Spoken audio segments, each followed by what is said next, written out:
नमस्कार मंडळी, आरकेस रेसिपी मराठीमध्ये तुमचं सर्वांचं स्वागत आहे. चला तर आज आपण बनवणार आहोत पातवड्याची भाजी. त्यासाठी इथे चॅनलवरती नवीन असाल तर लगेच सबस्क्राईब करून घ्या. त्याचबरोबर बेल आयकॉनलाही प्रेस करा, कारण अशाच युजफुल आणि पारंपरिक रेसिपीज मी बनवत राहते. त्यामुळे त्याचे नोटिफिकेशन तुम्हाला मिळवण्यासाठी लगेच सबस्क्राईब करा. चला तर व्हिडिओला सुरुवात करूया. इथे लसणाच्या 10-12 पाकळ्या, त्याचबरोबर हिरवी मिरची, मीठ आणि जिरे घेतलेले आहे. आता याचा आपल्याला ठेचा बनवून घ्यायचा आहे, जो की मिक्सरला आपण बारीक करून घेणार आहोत. तर हे आपल्याला बनवायला लागणार आहे पातवड्याचं वाटण आहे. तर हे आपण सर्वात पहिले बनवून घेऊया. इथे मी छान असा बारीक ठेचा बनवून घेतलेला आहे. आता हा एका वाटीमध्ये काढून घेतला. त्याचबरोबर हिंग 1 वाटी, बेसन आपल्याला इथे लागणार आहे आणि कलरसाठी हळदसुद्धा लागणार आहे. तर आता इथे गॅसवरती कढई गरम व्हायला ठेवली. त्यामध्ये हिंग घालून घ्यायचं. हिंग थोडंसं तेलामध्ये छान फ्राय झालं की वरतून घालायची आपल्याला हिरव्या मिरचीचा ठेचा.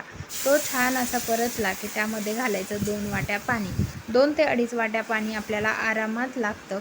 तर 2 वाट्या परफेक्ट माप आहे, पण तुम्ही जास्त घातलं तरी आटवून घेऊ शकता. छान अशी मऊ आणि व्यवस्थित अशी तुमची जे पातवडे आहेत ते पडतात. तर पहा, इथे आता आपण उकळी येईपर्यंत इथे आपल्याला पीठ चाळून घ्यायचं आहे. आता तुम्ही असं जर पीठ हाटलं तर तुमच्या पिठामध्ये गुठळ्या होतात आणि जेव्हा आपण ती पातवडी थापायला घेतो तेव्हा ती व्यवस्थित येत नाही. त्यामुळे इथे आपल्याला ही गोष्ट करून घ्यायची आहे. अजिबात स्किप न करता तुम्ही अगदी पिठाच्या चाळणीने सुद्धा पीठ चाळून घेऊ शकता. आता पहा, इथे हे पीठ पेरण्यासाठी इथे छान अशी उकळी आलेली आहे. एका हातामध्ये मिक्सचर घ्यायचं आणि एका हाताने असं पीठ सोडत छान असं हटवून घ्यायचं. ह्यासुद्धा पिठाच्या गुठळ्या होतात. तुम्हाला हलवताना जास्त स्पीडमध्ये हलवून घ्यायचं आहे, म्हणजे आपल्या पिठामध्ये अजिबात गुठळ्या होणार नाहीत. इथे अजिबात गुठळ्या झालेल्या नाहीत. तर आता तुम्हाला खूप ड्राय आवडत नसेल किंवा थोडं लूज ठेवायचं असेल, पण आपलं बऱ्यापैकी पीठ जे आहे ते लूज आहे. पाहू शकता तुम्ही, छान असं झालेलं आहे. तर अगदी 2 वाट्या अचूक प्रमाण आहे. तुम्हाला आणखीन सहजसर हवं असेल तर मी तुम्हाला सांगितल्याप्रमाणे तुम्ही आणखीन अर्धीशी वाटी पाणी वाढवू शकता. तर आता इथे आपण ताटाला तेल लावून घेत आहोत आपल्या पातवड्या थापण्यासाठी. तर आता इथे आपल्याला पातवडी थापण्या अगोदर यावरती खोबरं घालून घ्यायचं आहे, जेणेकरून आपली पातवडी जी आहे ते आणखीनच सुंदर आणि सुरेख दिसते. तर आता इथे गरम गरम आपण पिठलं जे आहे ते टाकून घेतलेलं आहे. थापणं शक्य नाही, त्यामुळे मी थंड थोडंसं झाल्यानंतर थापून घेतलं. इथे पाहू शकता, कटसुद्धा करून घेतलं. आता अशा आकारामध्ये कट करायचे आहे तुम्हाला. तर पहा, व्यवस्थित आपल्या पातवड्या तयार झालेल्या आहेत. आता पातवड्या तयार झाल्या. आता पातवड्याचा रस्सा आपल्याला तयार करून घ्यायचा आहे. आता आपण यांना असंच ठेवायचं आणि चला रश्श्यासाठी इथे वाटण भाजून घ्यायचं आहे. तर इथे सर्वात पहिले सुक्कं खोबरं भाजून घेतलं. त्याचबरोबर आता इथे आलं आणि लसूण थोडंसं तेल घालून खरपूस कलर येईपर्यंत भाजून घ्यायचं. व्यवस्थित भाजलं की काढून घ्यायचं. जास्त करपायचं नाही, व्यवस्थित भाजायचं आणि काढून घ्यायचं. इथे छान असं आपलं आलं लसूण भाजलेलं आहे, काढून घेतला. आता घातली हरभऱ्याची डाळ. याऐवजी तुम्ही फुटाणेसुद्धा वापरू शकता. नसतील तर अजिबात आडून पडायचं नाही. हरभऱ्याची डाळ खरपूस तेल घालून भाजायची. मी फुटाणे नावाचा प्रकार कधीच वापरत नाही. तर इथे आपण घातलेले आहेत तीळ. तीळही छान तळतळेपर्यंत भाजून घ्यायचे. तिळाला तेल न घालताच भाजायचे आहे.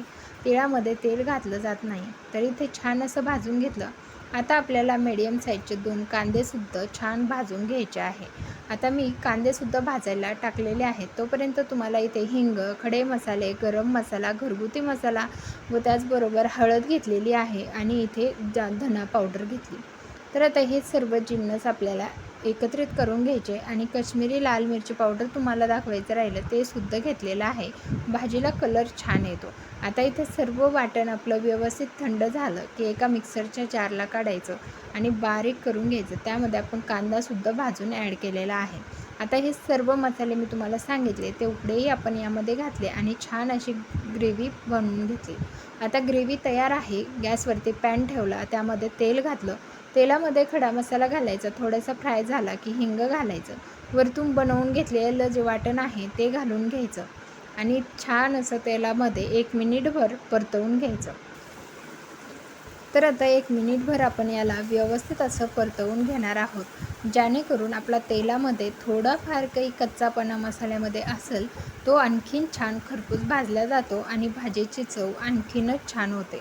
तर पहा, इथे तेलसुद्धा आपलं छान अब्जॉर्ब झालेलं आहे. आता यामध्ये आवश्यकतेनुसार पाणी घालायचं. या स्टेजला तुम्ही गरम पाणी घातलं तरी चालेल. चवीपुरतं मीठ घालून घ्यायचं आणि पुन्हा एकदा याला एक पळीने हलवून घ्यायचं, म्हणजे मिठाची चवसुद्धा अप्रतिम उतरते. तर आता इथे पानं आपण कट करून घेतलेले आहे कोथिंबिरीचे आणि व्यवस्थित त्याला मिक्स करून घ्यायचं. आता भाजी छान उकळून 5 मिनिटं मंद गॅसवरती शिजवून घेतलं. आपला जो पातवडीचा रस्सा आहे तोही तयार झाला, पातवडीही तयार झाली. आता भाकरी, भातासोबत किंवा पोळीसोबत तुम्ही किंवा ज्वारीच्या भाकरीसोबत कशाही सोबत खाऊ शकता, एन्जॉय करू शकता. तर माझ्या अशाच पारंपरिक रेसिपीज जर तुम्हाला आवडत असतील तर तुमच्या मित्रपरिवारासोबत शेअर करायला अजिबात विसरू नका. RK's रेसिपी चॅनलवरती नवीन असाल तर सबस्क्राईब करा.